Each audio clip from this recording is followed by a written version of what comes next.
ব্যক্তিগত শোক দিবস বা যেটাই বলুন না কেন, রাষ্ট্রীয় শোক দিবস যেটাই আপনারা বলতে চান, আপনাদের তরফ থেকে, জনগণের তরফ থেকে না।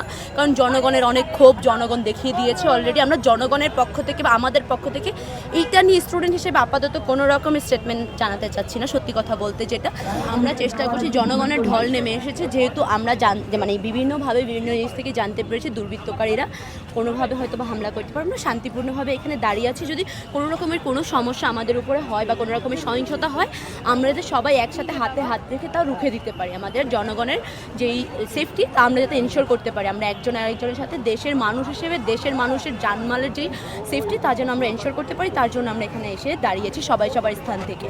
আচ্ছা, আমার একটা বিষয় হচ্ছে যে আমরা দেখছি গতকাল রাত থেকে অনেকে আসছে বা যারা শোক দিবস পালন করতে যাচ্ছে, তাদের উদ্দেশ্যে আপনারা কী বার্তা দিতে চাচ্ছেন? যারা শোক দিবস পালন করতে যাচ্ছে বাংলাদেশে, আপনি কি কোনো দল বা মত এই হিসেবে বলছেন?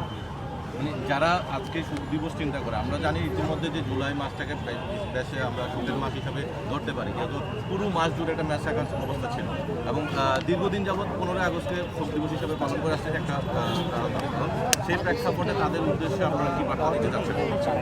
আপনাদের বার্তা হলো এটা যে শোক দিবসের ব্যাপারটা আপনাদের যে রাজনৈতিক মতাদর্শ তার কারণে আপনারা নষ্ট করেছেন। মানুষের ভিতরে আপনারা যে ক্ষোভ তৈরি করেছেন, মানুষের কিন্তু ক্ষোভ শোক দিবস নিয়ে কখনোই ছিল না, কিন্তু আপনারা যেসব ক্ষোভ মানুষের ভিতরে সহিংসতা সন্ত্রাস দিয়ে তৈরি করেছেন তারই বহিঃপ্রকাশ।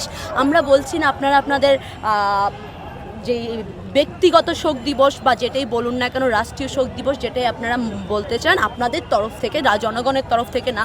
কারণ জনগণের অনেক ক্ষোভ জনগণ দেখিয়ে দিয়েছে অলরেডি। আমরা জনগণের পক্ষ থেকে বা আমাদের পক্ষ থেকে এইটা নিয়ে স্টুডেন্ট হিসেবে আপাতত কোনো রকমের স্টেটমেন্ট জানাতে চাচ্ছি না। সত্যি কথা বলতে যেটা আমরা আমাদের জনগণের যেটা দেখছেন, যেটা ক্ষোভ, এই ক্ষোভটা আমরা জাস্টিফাই করার কিছু নাই। বাট ওনারা যে সন্ত্রাস, যেই গুম খুন, তারপরে হলো যে সন্ত্রাসের যেই ত্রাস তৈরি করেছে, ত্রাস টাকা পাচার, যে পরিমাণ দেশকে দেউলিয়া করে ছেড়েছে, মানুষকে খেতে সমস্যা হচ্ছে, আমাদের কোষাগার শূন্য, আমাদের রিজার্ভ শূন্য, আমাদের সব, আমরা লিটারালি এক্সেলের উপরে ডিমের একটা শেলের উপর দিয়ে হাঁটতেছিলাম, যে কোনো মুহূর্তে ব্রেক করতো।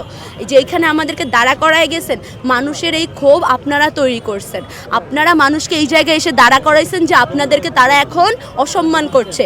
আমরা স্টুডেন্টরা আমরা এখান থেকে বলতে চাই, আমাদের কোনো স্টেটমেন্ট নাই। দেশের মানুষকে আপনারা যেমন রেখেছেন, তাদের আসলে সে তেমনই বহিঃপ্রকাশটা তারা করছে। এখন এই দেশের মানুষের সব কিছু তাই স্টুডেন্টরা সবসময় নিবে না ভাই।